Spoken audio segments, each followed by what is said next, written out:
From World Cup goals to Olympic goals, Nigerian footballers have dazzled fans with their talent and charisma. But behind the glory, many have faced harsh realities, losing fortunes and fame after retirement. This list highlights some of the Super Eagles stars who went from riches to rags, showing that even legends aren't immune to life's unpredictable twists. Chikeluwe Iloanyosi is now broke. Once upon a time, this man was cruising the football life, signing deals in Turkey, Libya, Australia, and even Saudi Arabia. Dollars and euros were dropping like rain. But today, if you see him, you might think he is waiting for NEPA to bring light before charging his phone. Back then, he wasn't the biggest Super Eagles star. Truth be told, most Nigerians had to Google his name twice. Still, he managed to get 4 caps with the Super Eagles and even represented Nigeria at the 1999 Under-20 World Cup. His name also made headlines for drama outside football. His short-lived marriage to Nollywood star Stephanie Okereke, which Lagos courts later scattered because Oga was already legally married abroad. Nigerians shook their heads that year. Today, after all the international travels, the bank alarms have vanished from living the baller's life. Iloanyosi financial story is now a Nollywood film. Plenty suspense, unexpected plot twist, and the final scene where even the popcorn seller feels pity. Mohammed Yusuf, these days the once pacey Super Eagles defender, flat out broke, based in Kalu, and practically abandoned like a generator during fuel scarcity. It wasn't always like this. Back then, Stephen Keshu was coach. Mohammed Yusuf was living the dream, cementing his place in the Super Eagles starting 11. He was the kind of fullback that gave wingers high blood pressure, running up and down the pitch with speed that made even Nepalite look slow. After a solid run with Ayimba, he moved abroad, first to Al Hilal of Sudan, then Switzerland, before circling back to Sudan. His career looked like one of those from Ajegunle to the world success stories. But football can be wicked. In the 2010 African Nations Cup, Yusuf suffered a nasty injury that practically rewrote his destiny. From being a star defender, his career nosedived, and the Fard's contract stopped rolling in. Now reports say he is struggling financially, left to hustle on his own, while the football authorities act like they don't know him. For a man once trusted in Keshu's starting 11, life after football feels like Nigeria's budget. Big promises, small results. Wilson Oruma is broke now. Yes, the man who once captained Nigeria's under-17 team to World Cup glory in Japan now struggles to keep NEPA-like electricity in his wallet. Back in the day, he played alongside legends like J.J. Okocha, Kalu, and Babayaro, earning millions across France, Switzerland, and Greece. He was living that footballer's dream, signing contracts faster than your uncle's wedding platter. But life in Nigeria has a way of turning big men into cautionary tales. Oruma was always the backup Okocha, only called so the Super Eagles peach when JJ was injured, leaving him stuck in the shadow of a man Nigerians worship like a spiritual traffic light. Then came the ultimate Niger plot twist. Lagos pastor, some fake oil businessman swindled him, leaving his mental health and bank account in shambles. Millions vanished faster than airtime during Niger family WhatsApp debates. Now Oruma has regained stability and even got a role in the Nigerian Football Federation before the 2018 Russia World Cup. But Nigeria will never forget the saga. A man who made millions abroad, only to have life remind him that in Niger, even millionaires can be left holding empty ATM slips and collecting sympathy likes on social media. Etem Esim is broke now, and Nigerians still shake their heads at how a man once nicknamed Maradona could fall so hard. Back in the day, he was untouchable on the pitch, so skilled that even J.J. Okocha looked like he was jogging in slippers behind him. Europe's clubs, especially in Belgium, Lokeren and Lassen, were more than happy to fatten his bank account. Etem was living the high life, customized BMWs, permanent suites at Sheraton Ikeja, and enough swagger to make every Niger fan say, this guy is on another level. And Nigerians know talent alone isn't enough. Etem's hot-headedness and attitude got him into trouble, culminating in a scandalous accusation in Belgium that would haunt ruined him forever. Even after being vindicated, the stigma stuck like Nepa light during his home return. Career crumbled, opportunities vanished, and the millions melted away.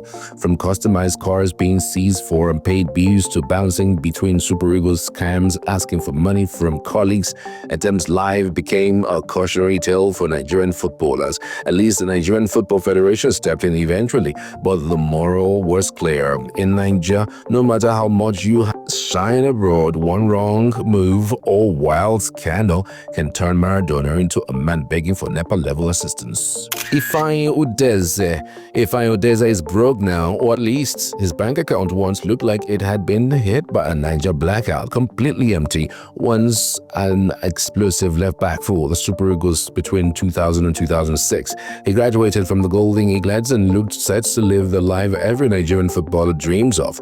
Clubs like AEK Athens, Park FC in Greece, and West Brom in England lined up to pay him big money, and he spent it like someone who thought Euro grew on palm trees.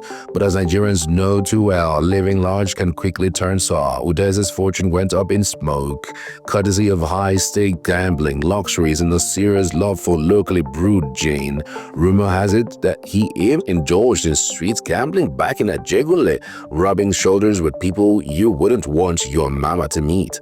Millions vanished faster than airtime during family WhatsApp fights. Luckily, Udeze dusted himself off, became a football pundit, and started earning again. But the cautionary tale remains. Nigerians can relate. You can make millions abroad, but if you gamble like it's Niger Lotto and sip gin like it's free-flowing, the next thing you know, you are swapping peach glory for punditures and humble earnings.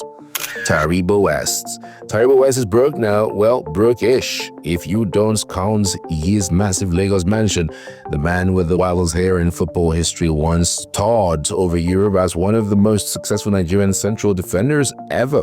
At his peak, he was part of Inter Milan squad, AC Milan, Derby County, Partizan Belgrade, and even had a brief stint in Qatar with Al Arabi Doha. Nigerians remember him most fondly as part of the 1996 Olympic gold-winning Dream Team, defending like a man possessed. Taribo West wasn't just confident, he was legendary in swagger. When he landed in France, he reportedly told his coach to sack anyone playing his position because he had arrived. That kind of boldness got him the contracts, and the money started rolling in. Millions, euros, dollars, you name it. He had it. As Niger fans know, wealth in football doesn't always last. Bad investments in his marriage and life choices saw the cash disappear faster than airtime during the NEPA outages. Now Taribo channels that energy into winning souls as a pastor, proving he can still inspire, just in a different league. The mansions remains, standing tall like a reminder to Nigerians that even if the millions vanish, legacy and a really good roof lasts. Victor Agali is broke now, or at least the kind of broke that makes Nigerians whisper, even Euro money no lasts forever. Once a towering forward forming the infamous Twin Towers with joy and Okocha, feared in the air and adored by Super Eagles fans. Standing tall and lanky, Agali made defenders in Europe feel like small boys at a street football match. He played for top sides like Olympique Marseille, Ansa Rostov, Shakhtar Donetsk, and Nice, earning an average of 25,000 euros per month, while in Germany, enough to make any Nigerian youngster dream of a life without stress. But as Niger fans know too well, flashy lifestyles and failed investments can quickly drain fortunes. Agali's lavish lending and some bad business moves left him selling assets just to make ends meet. That Euro cash that once flowed like Lagos traffic chaos during rush hour had dried up, leaving him in a financial jam. Thankfully, Agali didn't stay down for long. He got more involved in Nigerian football, finding his way back into the game off the pitch. Still, his story is a familiar one for Nigerians. Even when the euros are plenty, one wrong investments or lifestyle choice can turn Twin Tower hero into someone scrapping for survival, and that lesson hits harder than a Super Eagles header in a corner kick. Femi Opabumi. Femi is now a classic. Rags to, well, not riches anymore. Story that Nigerians love to shake their heads at. Once a prodigy of Nigerian football, he lit up 2001 FIFA Under-20 World Championship, scoring a hat-trick against Australia, winning the silver shoe and bagging the bronze ball as the tournament's third best player. He even helped Nigeria reach the final, only to lose to France. Still, Nigerians remembered him as a star in the making. By 2002, Osimeh had debuted for the Super Eagles and became the third youngest player to appear in a World Cup, joining the ranks of Norman Whiteside and Samuel Eto'o. Clubs like Shooting Stars, Grasshopper, Zurich, and Newark in France welcomed him with open arms and cash, but tragedy struck when a defect in one of his eyes cut his career short. Suddenly, the footballer who once dazzled with skill and promise was back on the ground, far from the European stadiums. He survived his last months in Europe thanks to the help of former teammates Peter Osaze-Odewingie and later returned to Ibadan, southwest Nigeria, trying to rebuild life. Nigerians can relate. Talent and promise can take you far, but one sudden twist, and perhaps a little bad luck, can turn a future star into a cautionary tale, leaving fans wondering what could have been. Rashidi Yakini is broke now, or at least he would have been if he were still around to feel the full Niger sting of all those Euros gone. Once upon a time, he was Nigeria's goal-scoring machine, feared by defenders across Africa and Europe, and adored by fans at home like a human ATM dispensing joy. He scored 37 goals for the Super Eagles, became the first Nigerian to win the CAF African Footballer of the Year in 1993, and even netted Nigeria's first ever World Cup goal. Nigerians still remember the celebrations like it was Christmas morning.